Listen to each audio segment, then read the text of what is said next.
एक सेठ जी ने अपने छोटे भाई को 3 लाख रुपए व्यापार के लिए दिए। उसका व्यापार बहुत अच्छा जम गया, लेकिन उसने रुपए बड़े भाई को वापस नहीं लौटाए।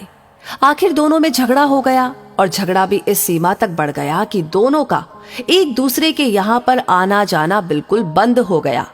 घृणा व द्वेष का आंतरिक संबंध अत्यंत गहरा हो गया। सेठ जी हर समय हर संबंधी के सामने अपने छोटे भाई की निंदा, निरादर और आलोचना करने लगे। सेठ जी अच्छे साधक भी थे, लेकिन इस वजह से उनकी साधना लड़खड़ाने लगी।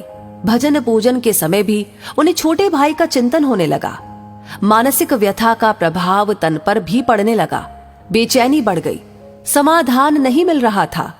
आखिर वे एक संत के पास गए और अपनी सारी व्यथा सुनाई। संत श्री ने कहा कि बेटा, तू चिंता मत कर, ईश्वर कृपा से सब ठीक हो जाएगा।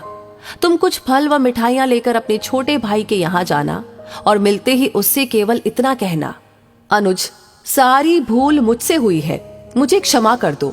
सेठ जी ने कहा, महाराज, मैंने ही उनकी मदद की है और क्षमा भी मैं ही मांगू? संत श्री ने उत्तर दिया, परिवार में ऐसा कोई भी संघर्ष नहीं हो सकता जिसमें दोनों पक्षों की गलती न हो। चाहे एक पक्ष की भूल 1% हो, दूसरे पक्ष की 99%, पर भूल दोनों तरफ से होगी। सेठ जी की समझ में तो कुछ भी नहीं आ रहा था। उन्होंने कहा कि महाराज, मुझसे क्या भूल हुई? संत श्री ने कहा कि बेटा, तुमने मन ही मन अपने छोटे भाई को बुरा समझा, यही है तुम्हारी पहली भूल। तुमने उसकी निंदा, आलोचना और तिरस्कार किया, ये है तुम्हारी दूसरी भूल। क्रोधपूर्ण आंखों से उसके दोषों को देखा, ये है तुम्हारी तीसरी भूल। अपने कानों से उसकी निंदा सुनी, ये है तुम्हारी चौथी भूल। तुम्हारे हृदय में छोटे भाई के प्रति क्रोध व घृणा है और ये है तुम्हारी आखिरी भूल। अपनी इन भूलों से तुमने अपने छोटे भाई को दुख दिया है। तुम्हारा दिया दुख ही कई गुना होकर तुम्हारे पास लौटा है। जाओ, अपनी भूल के लिए क्षमा मांगो, नहीं तो तुम न चैन से जी सकोगे और न चैन से मर सकोगे। क्षमा मांगना बहुत बड़ी साधना है और तुम तो एक बहुत अच्छे साधक हो। सेठ जी की आंखें खुल गई। संत श्री को प्रणाम करके वे छोटे भाई के घर पहुंचे। सब लोग भोजन की तैयारी में थे। उन्होंने दरवाजा खटखटाया। दरवाजा उनके भतीजे ने खोला। सामने ताऊजी को देखकर वह अवाक सा रह गया और खुशी से झूमकर जोर जोर से चिल्लाने लगा, मम्मी पापा, देखो कौन आए हैं, ताऊजी आए हैं, ताऊजी आए हैं।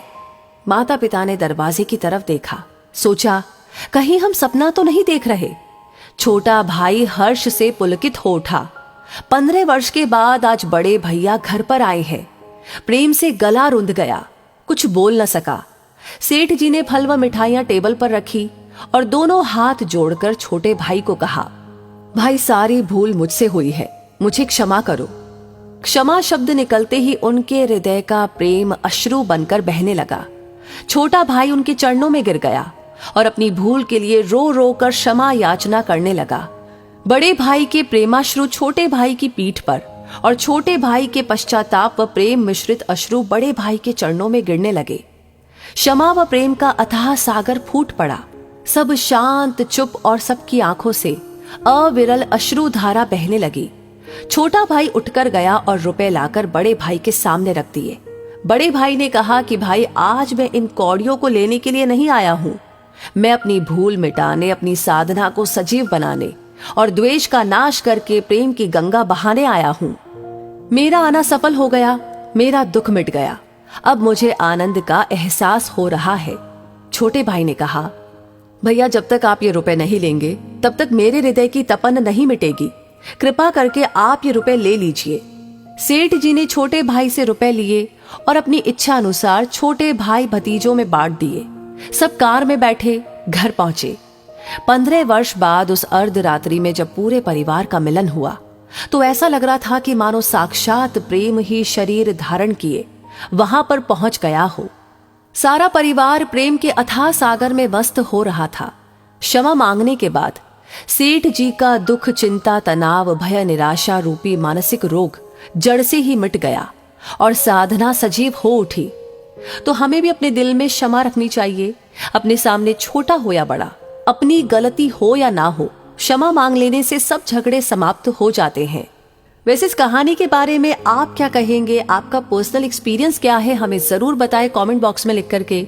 और अगर ये वीडियो, ये कहानी पसंद आई हो तो प्लीज इसे शेयर करना बिल्कुल ना भूलें, क्योंकि आप जब शेयर करते हैं, आपके कमेंट्स जब आते हैं, आप जब लाइक करते हैं, तो ये सारी चीजें हमारे लिए होती है हर दिन के लिए इंस्पिरेशन, ऐसी कहानियों पर काम करने के लिए और उन्हें आप तक पहुंचाने के लिए। तो अपना ये प्यार बरकरार रखिए, हमेशा की तरह भर भर कर दीजिए। साथ ही साथ हमारी हर वीडियो आपको सबसे पहले मिले, उसके लिए हमारे पेज को फॉलो करना बिल्कुल ना भूलें। धन्यवाद।